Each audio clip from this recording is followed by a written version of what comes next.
Insperity presents the Small Business Advocate Show with Jim Blasingame, brought to you by FedEx, CareerBuilder.com, and Palo Alto Software. This is a copyrighted production of Small Business Network, Inc., all rights reserved.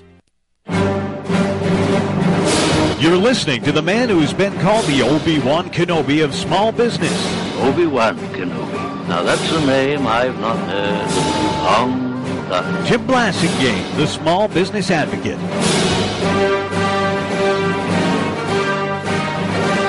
Welcome back. 34 after the hour. Thank you very much for staying with me. Thanks for being part of my day. Always a pleasure to continue to be with you. Very excited about our good buddy Bob Negen back on the show. Bob is a longtime member of our Brain Trust, now more than 9 years as a member of our Brain Trust, the founder of WhizBang Training, the co-author, I should say, of Marketing Your Retail Store and so much other stuff. He's our retail expert in the Brain Trust. I don't know what we'd do without him. Bob Negen, welcome back to the show. Well, thank you, Jim. It's always an honor and a pleasure to be here. Good to have you back. It's that time of year, Bob. It's the time of year when a lot of your folks, your retail folks, the clients, and I know you work so closely with, it's the time of year when most of them, this is their do or die season, isn't it? Absolutely. I mean, you know, our better clients understand that that retail is a year-round game. But no matter who you are, whether I mostly work with small and mom and pop retailers. But this is the time, if like my grandpa the farmer used to say, the sun's shining, better make some hay. So that's exactly right. Right, exactly. So what are you telling your retailers right now? Well, there's a couple things. In fact, I just did a podcast on that. Three things to do this holiday season. If you want to break it down to the most important things. Number one, sell. Get out there and sell stuff. This is the time to be on the floor making magic. Number two is now's the time to build your customer database. Because you get a lot of traffic that, they're just in your store once a year, or this is the first time and perhaps the only time to get, that they're in your store. So if you can get their contact information, their name and address and email address, you now have an opportunity to market to them year-round. And the third thing that I always tell them is have fun.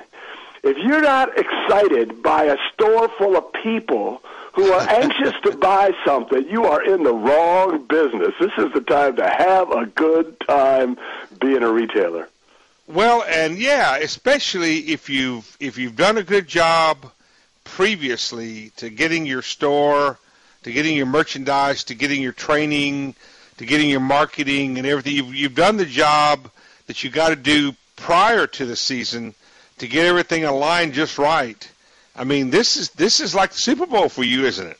Absolutely, absolutely, and and just as you just said, so the best retailers are building relationships with their customers all year round. They're marketing with them. That know, like, trust thing is happening.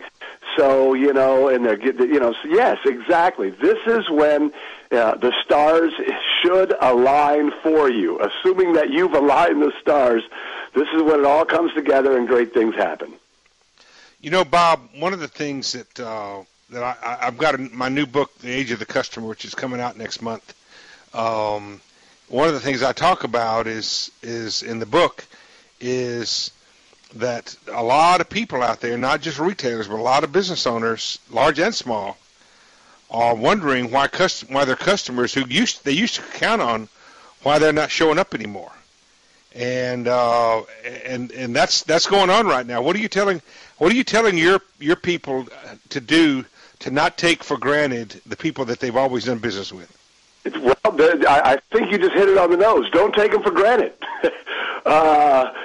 So our best retailers send out a weekly email, and not just a promotion, not just a deal of the day, but if you have a sewing center, a sewing tip. One of the things that we do is we send out a tip of the week for retailers. Yeah. So build the relationship. The concept that I use with our retailers is a concept that Stephen Covey talked about in the 7 Habits of Highly Effective People. I use it in the marketing context, is build that emotional bank account. Make them feel good about you. Because if you just assume because you smiled at them when you came in the store, that's not enough anymore. So what you're trying to do is give, and then pretty soon they like you so much that they feel guilty going someplace else. In the book, Bob, parties, I call you that. have promotions. You send them. You do all kinds of stuff. Make sure you stay in front of them in a nice way. In the book, Bob, I call that contribute first, contract second. There you go. That's exactly right. That's right. When I talk about that concept of the emotional bank account, I tell people you have to earn the right to make a withdrawal. I like that. Am I right? Hey, Bob, Anytime you ask for the money, it's a withdrawal. So you have to build up that emotional bank account so that they feel so good about you that when you say, hey, I'm having a sale, they go, of course I'm coming in. Bob, give me your website, please. Sure. Whizbangtraining.com, WHIZ, bangtraining.com. When we come back, I'm going to get Bob to tell us what he's telling his retailers about how to deal with Cyber Monday. How about that? Quick break, 20 till. Stay with us. Cross the Mersey, 'cause this land's the place I love. Insperity presents the Small Business Advocate Show with Jim Blasingame, brought to you by FedEx, CareerBuilder.com, and Palo Alto Software. This is a copyrighted production of Small Business Network, Inc., intended for the private use of our audience. Except as otherwise provided by copyright law, all other copying, redistribution, or publication without prior written consent is prohibited. All rights reserved.